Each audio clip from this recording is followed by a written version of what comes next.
marriage has the ability to alter your life forever. I have seen people, there's one case that still tomorrow, anytime I think about it, still makes me cry. This girl was doing well, doing very well, working in a beautiful organization outside the country, abroad, cities, everything. She has settled her life. She now married animals. It's animals, sir. Plural, sir. Animals. She now married animals who was pretending. Even Jesus said that they are wolf in sheep's clothing. So that's animals. Wolf and sheep together. Animals. This man now proposed to her. This girl now carry everything. Pack up, left her house abroad, gave up her job, everything, and came back to Nigeria. What's you should not marry before. Will you not follow your husband? When you are saying your God will be my God, your people will be my people, what do you think it is? She now says she do, so she had to do now. Pack her load and came to Nigeria. If it was not so sad, it would be funny. Everything you can imagine is inside. Cheating, oh, stinginess, oh, like she's having a mental breakdown. And I also need to say this, women, marriage is not the only thing you're called to do in life.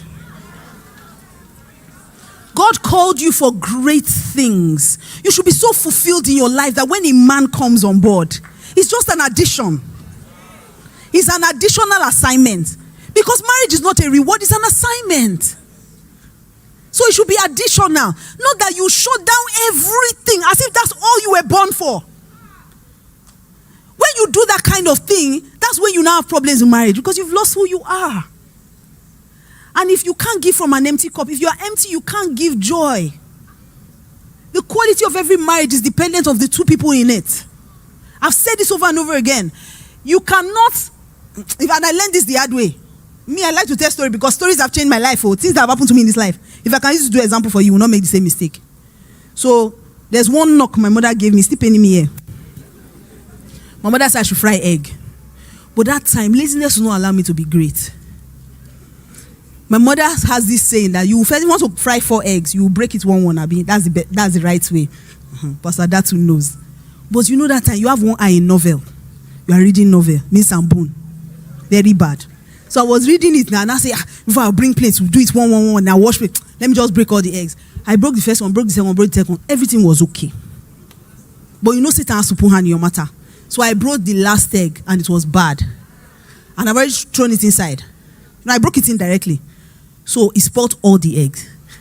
So I learned that irrespective of how good one egg is, as far as the other one is bad, the omelette will be bad. So irrespective of how good you are, if you marry rubbish, your marriage will be rubbish. Because marriage is too heavy for one person to carry.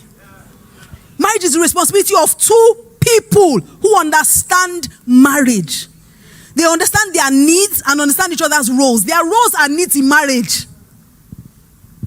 The man, his role is leadership and he needs to be a leader.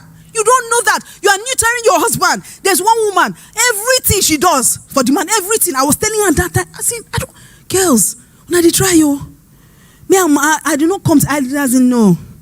I'm a helper. This automatically in my mind reads as he's doing something that requires help. I will only help you if you are doing something that needs help. You marry somebody, he has been telling you, I'm gonna. There's one particular woman, hey God. Women, might not cry for people today. There's one particular woman, after all her life savings, she married somebody. She said he has plans to do business. You see why I said don't marry planning to. Single girls, are you here? Please draw your ear.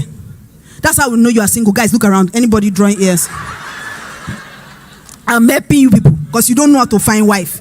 Deceive them. They're inside here. This is how you know wife. You will leave this one, go outside. They come and be giving Pastor that trouble. Single girls, draw your ear again. Or your brothers, look well. Nothing. They can't do you anything. They are still holding their ear. Draw your ear. Hey, hear what I'm saying. She carried all her savings. Say he's planning to do this. He's planning to do that. She carried her life savings and set up first business for him. Uncle ran it down. By this time, they were married. Because she has invested. Do you understand? She has invested, so she feels she can't draw back again. Let us see this thing through. Uncle ran that one down. Inside the marriage, he said, oh, that one, because he didn't plan himself well. His business plan did not something. She gave him another money again. She raised money again for him. He ran the second one down. They're on the third one now. Running down businesses. So I now asked her, I said, you have all this money. Why are you not doing the business? She said, because she doesn't want it to look as if her husband is not doing anything. Shame.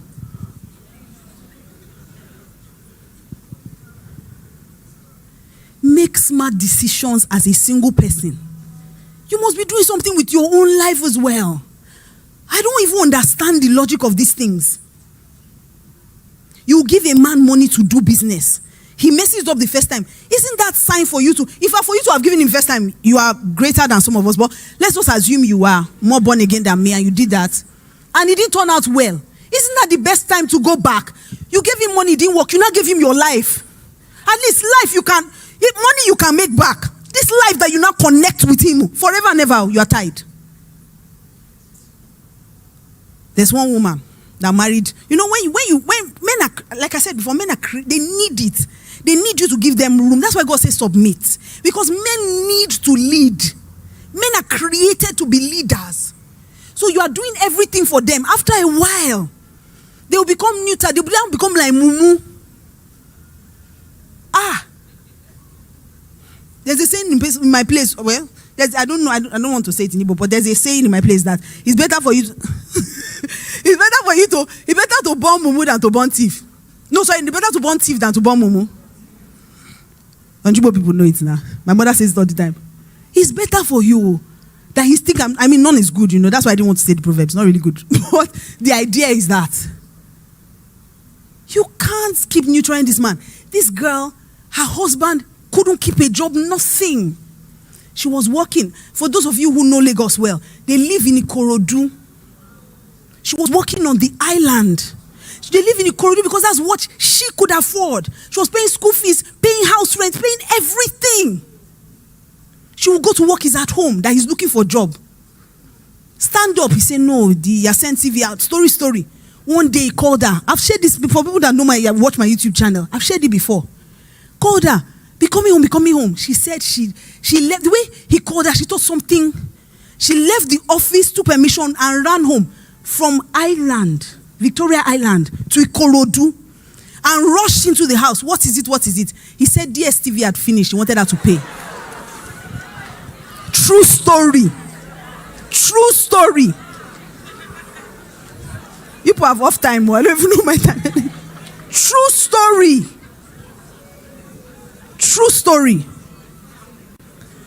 So there are things out there you can't, especially as a Christian girl, you have the Spirit of God within you. The Holy Spirit will teach you all things. You can't go into marriage without praying. I know some of these things, they just say, are you compatible? Are you something? Do this compatibility test. Listen. You can do every test possible. I understand. I do them. I do all those psychometric tests, all those things. But bottom line, there's still something on the inside of us called the Holy Spirit. He's the one that will tell you this thing looks good though. But my dear, come how they go. Come, let's go. So that prayer you can't take out of it. Prayer is the greatest tool that you will have